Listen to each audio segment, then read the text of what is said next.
I was just finishing my 8th year in the Marine Corps. I am Captain Tim Jones, 30 years old, married to a beautiful 22-year-old strawberry blonde. I met her 2 years ago while on leave in my hometown. It was love at first sight for both of us, but we waited until 6 months ago to get married. I wanted to get out of the Marine Corps first, but I gave in to her urging and begging and married her with 6 months left in the Corps. I gave up a promising but dangerous career in the Corps for love. Looking back, it was a mistake. Everything went well. I was cruising towards my departure date when this blip in my plans came up. I was teaching a course at the infantry school when they decided to send me to Africa for 3 months to train another nation's Marines. In 20 years, they would become our enemy and America's sons would be fighting against the same people I taught. Politicians. I hate them. I kissed her goodbye and said I would be back before Christmas. It was September, and true to my word, I was back the first week of December. I took leave over Christmas and New Year. We went home and found a condo close to where I hoped to be working. Everything was fine. My life was perfect. I had a good wife. I was promised a job in a profession I had studied for in college. Yup, I was going to live the dream. Then there was another blip. I had checked out of the Marines the day before and was at the house we had rented. I was watching as the movers packed and loaded our things into the moving van. In the bedroom, I watched as the movers tore apart the bed. Nan, short for Nancy, my wife is in the kitchen watching some men pack things there. After they hauled the bed out to the truck, the guys came back to get the bedside tables. The guy picked the table up and started to carry it out. He looked at me, shook his head, and grinned. When I saw what he was grinning at, I was dumbstruck, to say the least. There on the floor were 10 dried-up used condoms. I was surprised. Why? Nan and I had never used condoms. She was on the pill. The men finished in the bedroom and started on the extra room. I shut the door and waited. When the truck was loaded and on its way to Memphis, I called Nan and opened the door to the bedroom. "I am not cleaning this up." She grabbed her mouth and started to cry. "No, oh God, no." She slumped to the floor. "Please understand. It was a one-time fling. You were gone. It just happened. I love you. I was lonely, and it meant nothing to me." "Looks like it was more than just a one-time thing. I count 10 here on the floor," I replied. More crying. From the perspective of Nan. I heard Tim start vacuuming the spare room, so I got up off the floor and found a plastic bag. Using it like a glove, I gathered the used condoms up off the floor and took them out to the trash. Tim was finished with the vacuum cleaner, so I used it to vacuum what was our bedroom. He stuck his head in and said he was leaving for the hotel and asked me to stop and pick up something for supper. That's a good sign. At least he is planning on us having supper together and staying in the same room tonight. I finished cleaning the house and locked the doors. I stopped and picked up some fast food, cheeseburgers, fries, and milkshakes. I got a text that room 135 was in the back of the motel and on the ground floor. The door was open and I was glad to see there was just one bed in the room, a king. Maybe I could work this out. I decided to make this partly his fault. Maybe with a little luck, I could get him to forgive me. I went in and set the table for supper. Not much was said. No hello, no kisses, nothing. As we were eating, he said, "Want to explain? I was so lonely when you left for Africa. I cried for 2 days. Finally, I pulled myself together and decided it would not be that long. Besides, you were not really in a war zone. You were teaching, like in a classroom. So I got it together and started planning our future together. One Friday morning, I decided to go to the grocery store. As I was driving, I remembered I needed gas. The car started bucking and stopped. I was out. I got out and opened the hood. There was no traffic, but soon a guy on a motorcycle stopped and asked what the problem was. I explained I was out of gas and he said to get on and he would take me to a gas station. I did, and it was exciting. I had never ridden on a motorcycle in my life. We borrowed a gas can from the station and returned to my car. I tried to pay him, but he refused. Then I asked if he would let me buy him lunch, and he agreed. We went to that Waffle House on Highway 98. We talked for about 2 hours. He was from San Francisco. He was taking a break from college, just riding around the country on his bike. He was half Irish and half Japanese. He had long black hair, and to be honest, he was very handsome. He was very intelligent and fun to be around. I made a mistake. I invited him to the house. Remember, I was so lonely. I thought you would never know. He spent the weekend. I made him use condoms even though I was on the pill. I did not want to take a chance of an STD of any kind. Monday morning, he got on his bike and left. I have never seen or talked to him since, I promise. And about the condoms, he always got up and went to the bathroom. I thought he flushed them. Why he dropped them behind that table, I will never know. Also, one more thing, that table was in the corner up against the wall and the bed, so I never moved it when I vacuumed. Please don't let this affect us. I love you. I was just lonely, and you were so far away. I missed you so much. I started crying. That worked. Tim got up and took me in his arms. We showered together and then laid on the bed. He made love to me 3 times that night. Then again in the morning before we left on that 12-hour drive to Memphis and the rest of our lives. He still loves me. Switching back to the perspective of Tim. Yes, I still love her. Trust. Never again. She fooled me completely for 3 months. And how much of that story is the truth and how much is left out? I decided that part of this is my fault. One of the reasons I did not want to marry until I was out of the Corps was the life of a Marine's wife is lonely. A Marine is deployed a lot. There are unaccompanied tours of duty, like to Okinawa with the 3rd Marine Division. Really hard on a marriage. So me leaving her for 3 months had been the cause? Okay, I'll buy that. Once. But from now on, I will watch her like a hawk. Let's skip ahead 3 years in this story. Everything is going great for us. I have made a small fortune in the commodity business, due to some clever business decisions. We are looking for a place outside of town on a few acres where we can start a family. No more problems with Nan. We are always together and she is very happy. When I have to travel to Chicago, she goes with me. I still do not trust her alone. The fact is, I do not trust her at all. Sorry, but once burned, twice shy. Once a cheater, always cheater. Fool me once, shame on you. Fool me twice, shame on me. And any other of those little sayings. They keep me alert. Nan calls and says she has found the perfect place for us. An old antebellum house with 6 bedrooms on 120 acres.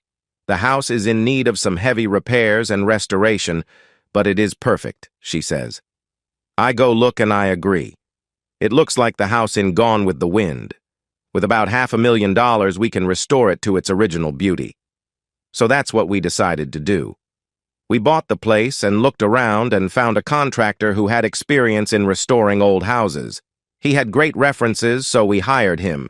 He moved to town and got an apartment about 30 minutes from the job site and started work. Nan said she needed an office at the site to oversee the work and handle all the subcontractors. She wanted to make sure everyone was paid and there were no problems. She bought a small trailer and had it moved to the property.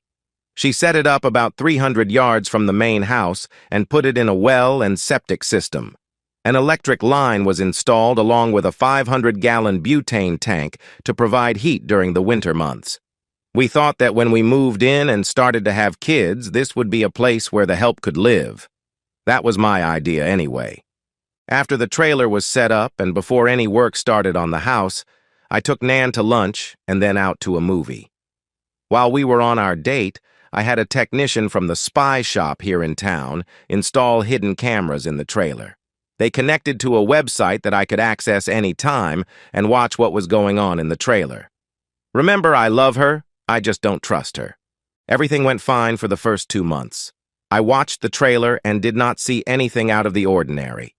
Then one Wednesday afternoon, just after lunch, I logged on to see Nan and this contractor, Sam, looking over plans laid out on a table in the living room of the trailer.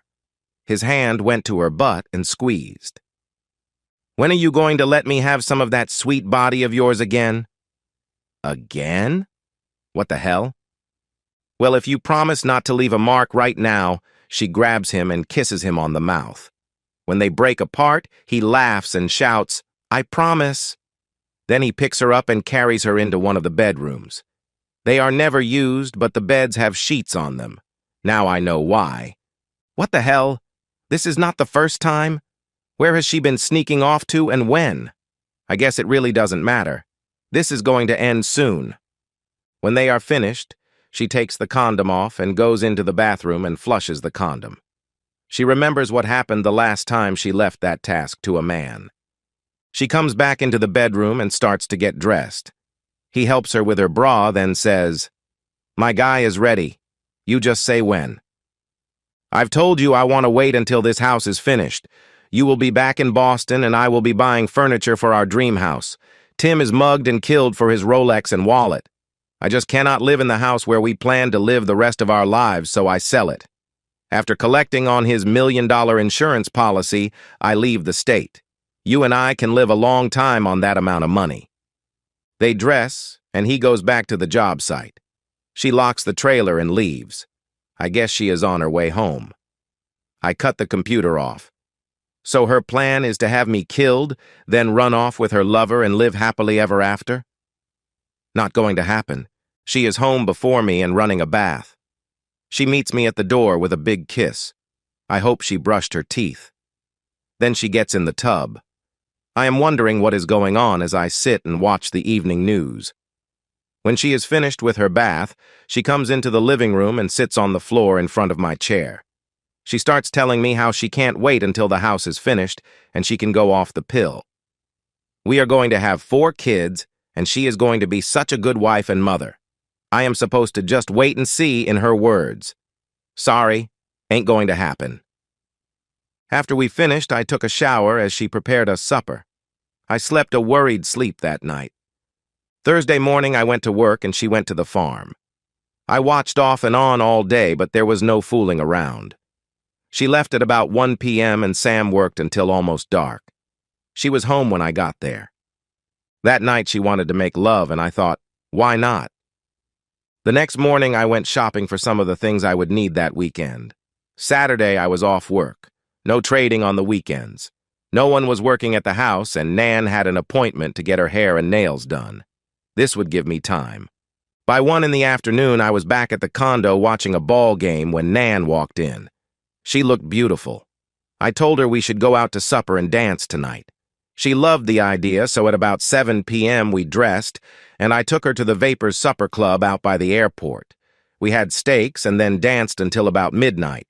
When we got home, she attacked me and we made love until the wee hours of the morning. Sunday was a late breakfast, then us laying around watching football.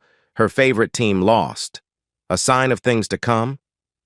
Monday morning, I kissed her goodbye and went to the office. She went to the house and I watched as she entered the trailer. It looked like she was arraigning contracts in order to pay them.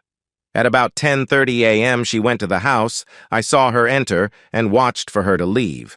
In an hour, she was back at the trailer. She fixed herself a tuna sandwich and just waited, looking out the window at the house. What is on her mind? At 2 p.m., Sam walks in and he walks over to her and takes her in his arms. "I missed you this weekend. You look amazing. I love your nail color and your hair is so pretty." "Thank you, and I missed you too. I can't wait until we can be together all the time. Just a little longer. I want us to have the perfect alibi. Then when your next job comes up, we will both work together. I love that idea. We will have a great time. You designing and me doing the work. We will make the perfect team. And don't worry about us being blamed for his death. My guy is a professional from South Boston, part of the mafia up there." What did Shakespeare say about the best laid plans of mice and men? "Get me to the bedroom. I am tired of faking it." She was faking. I thought so. He picks her up and they go into the bedroom. I give them time. I watch as they undress each other. As he enters her, she hears a cell phone ring and a worried look crosses her face. "Whose phone is that?" is forming on her lips as the cameras go blank. It was almost an hour later that I got the call. There was an accident at the job site, and I should get there as soon as possible. I asked to talk to my wife and was told she was not available. That's the damn truth. I arrived about 30 minutes later. I am met by the volunteer fire chief. He introduces himself and starts to tell me what he thinks happened. I ask about my wife. He says for me to walk with him to the ambulance. She is not there. An attendant tells me to sit down. Then I am told she is dead. I try to cry, but I can't. The tears just won't come. So I started to demand to know what happened. The chief, who I think works at the bank, tells me they believe it was a faulty gas heater. Since this was the first cool day and with all the rain lately, they probably lit the heater to stay warm. Something happened, and a spark of some sort set it off. The sheriff and the county coroner are on the way. I notified them when I found the bodies. You keep saying they and bodies. Who was with her? I asked. We know it is your wife, and we believe the other person is the general contractor, Sam Billings. This is hard for me to tell you, but you should hear it now. We found them together in bed, naked. They were engaged in making love. He is on top, and they are still... Demand, there is no easy way to say this. They are melted together. He is still glued to your wife. The coroner is going to have his hands full trying to separate them. I put my face in my hands to keep him from seeing me laugh. That lying, cheating woman! I scream at the top of my lungs. I can't believe she would do this to me. This is our dream, and she is cheating with the contractor. About that time, the sheriff and a black hearse drive up. I stay seated in the ambulance, but the fire chief runs over and starts talking. I heard him tell them that I was pretty upset until I found out what was going on in the trailer. Now I am just mad. They ask what he is talking about, and he explains how they found the bodies. The sheriff is trying hard not to laugh. The coroner, who is an older man and a doctor at a small clinic in town, asks to see the bodies. The sheriff and a young deputy follow the fire chief and the coroner into the burnt-out trailer. In seconds, the deputy is back, throwing up his lunch in the front yard. The coroner goes to the hearse and brings back 2 body bags. He passes me and shakes his head. I'll do my best to separate them, but it may be easier to take them back to my office. They are really stuck together. I'll contact you sometime tomorrow about claiming her body. You can throw that cheating woman in the dump for all I care. Do not call me. He walked back into the trailer. Just about that time, another car drives up. Out jumps a woman in some type of fireman's uniform. She walks over to me and asks who I am. I told her I was the owner of this property, and my wife and her lover were killed in the fire. I guess I said this with venom in my voice. So I take it you did not know about the lover? Not even a hint, I replied. I am with State Fire Investigator's office. These volunteer fire departments do not have the funds to train an investigator, so I handle this part of the state. I'll need to talk to you tomorrow after I finish my investigation, so where can I find you? I'll be at my office until about 4 p.m. After that, you can reach me on my cell phone. I hand her my card. What about the funeral arrangements? She asked. I will not be making any arrangements for that cheating woman. Maybe her mom and dad will want her, but not me. The coroner said they were melted together and he was going to try and separate them at his office. Well, forget that. They want to be together. Bury them together. Then we watched as they carried one body bag to the hearse. The deputy had the other in his hand, so I guess both were in the same bag. The ambulance, the hearse, the sheriff, and all the volunteer firemen left. I watched as the woman fire investigator entered the trailer and began her investigation. She is not going to find anything. That was what I was thinking. The next afternoon, I parked my car in front of the house and looked around. One thing was certain. Nan and her lover had done a great job. It was almost finished, and its beauty was back. Now what am I going to do with it? I was walking around downstairs when this cute little red-headed girl walked in. I asked if I can help her. You don't know me, but I am one of the subcontractors. My father and I own a paper and painting company. We are getting the walls ready to start papering the downstairs later this week. You are going to complete the job, right? Of course he is going to finish this place. It is beautiful, and it will be even prettier when it is all landscaped and the garage and stables are finished. I turned to see that woman fire investigator walking in the door.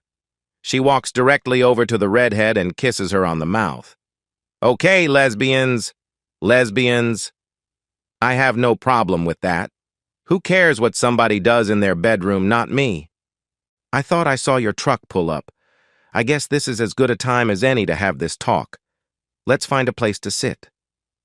We go into the kitchen and find a table where the workers eat lunch. First, I need to spend some of your money. She takes out her cell phone and looks for a number, then calls. Buck. Yeah, Sandy here. Listen, can you get over to that old antebellum house off 78 early in the morning? Of course. I want you to bring your backhoe. There was a trailer fire yesterday, and I have finished my investigation. I overheard the owner saying he wanted that off his property, and I told him it would be too hard and costly to haul off. He decided to dig a big hole and just bury it. I told him I knew just the guy for the job. I want you to dig a big hole off to the right. Remember the right? The septic system is on the left. Then push everything in the hole and cover it up like it was never there. Sure, 7 a.m. is fine. Just see Lori and she will handle getting you paid. Thanks. Remember the right side. Okay, bye. Now she looks across the table directly into my eyes. I, or we, I should say, don't want any sheriff or deputy snooping around and finding what I found now, do we? I guess not, was all I could manage. I see you have met my partner. She is an excellent painter and paper hanger. I am sure you will appreciate her work. With that, the redhead reaches across the table and squeezes my hand. What the hell is going on? Captain Tim Jones, 8 years in the Marine Corps, EOD unit commander. Hell, you taught at the EOD school in Yuma, Arizona. Then you trained those Nigerians in Africa. I know you were even a special consultant to the CIA, teaching classes on bomb making, and you gave it up for that cheating woman. Bad mistake on your part, but good for us. Oh, before I forget, if I did not know what to look for, I would not have found it. So good work. About now, you are wondering how I know so much about you and your wife, right? Yes, and to be honest, I am a little worried about just what is going on here, I replied. Don't be worried. You can handle it. Let's start at the beginning. A year or so ago, I went to a conference of fire investigators. I met a former Marine there, and we got to talking over lunch. He was EOD, and he had a lot of stories. But the one that stuck with me was about his captain, a man named Tim Jones. He said this guy was the best. He talked about how this captain was such a good teacher. He had taught at the EOD school and even at a CIA training facility. This guy could make a bomb that was almost undetectable, and he used things that you would never suspect. A year later, Lori is explaining how a Tim Jones and his wife are refurbishing an old house, and she is going to do the painting and papering. I wondered if it could be the same guy who was in the Marine Corps. I checked you out and found you were the Tim Jones in the stories. Lori told me how she suspected your wife and Billings was having an affair. She had seen them leave the job site to pick out materials. She thought they were gone too long. Then they started spending way too much time in the trailer alone.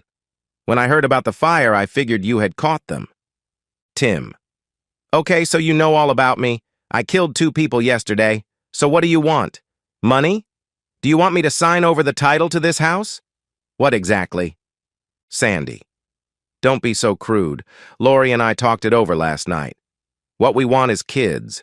We are lesbians, but we want to be moms. We decided you would be a good father. And this house. What a great place to raise kids. So I get you both pregnant and give you the house. For that, you keep my secret, I asked. Oh no, much more than that. We are not going to raise our kids without a father figure. Let me explain. Okay. You got rid of a cheating woman and her lover. We have no problem with that. Lori and I are lesbians, but we are still in the closet. Nobody knows, not even her dad. Everyone thinks we are just friends. She has her job and I have mine. We are hardly ever seen in public together. We do not go out drinking or even to dinner together. We are never affectionate in public. Do either of us look like a lesbian? No, in fact, you are both very pretty. Sorry, I did not mean to imply lesbians are ugly, just that both of you are pretty. Again, Lori squeezes my arm. I notice she has beautiful green eyes. But back to Sandy. She caught me looking into Lori's eyes, I am sure. She does have pretty eyes. Don't worry, I won't be the jealous type. Our plan is that we all move into this house when it is finished. We share a bedroom and a bed. We announce to the world that we are a trio. No more sneaking around for us, and you get both of us. We raise the kids as normally as possible.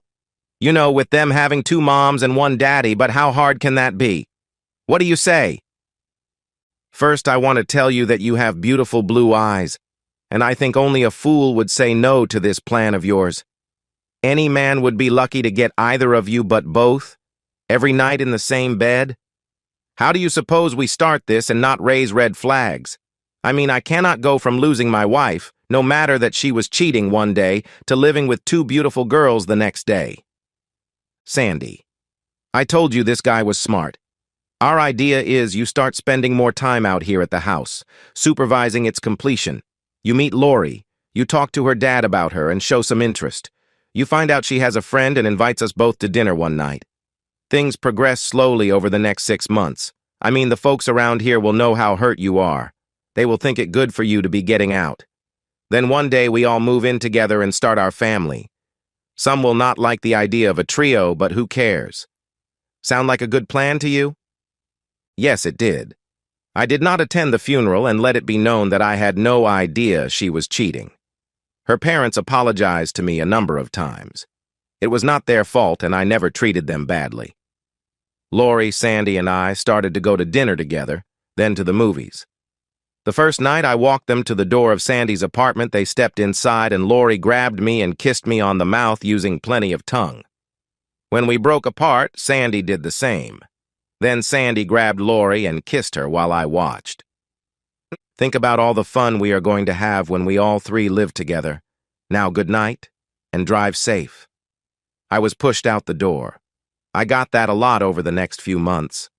I never even got to feel a body. It was always, wait until we move in. So I waited. When the house was ready to move into, they helped pick out the furniture.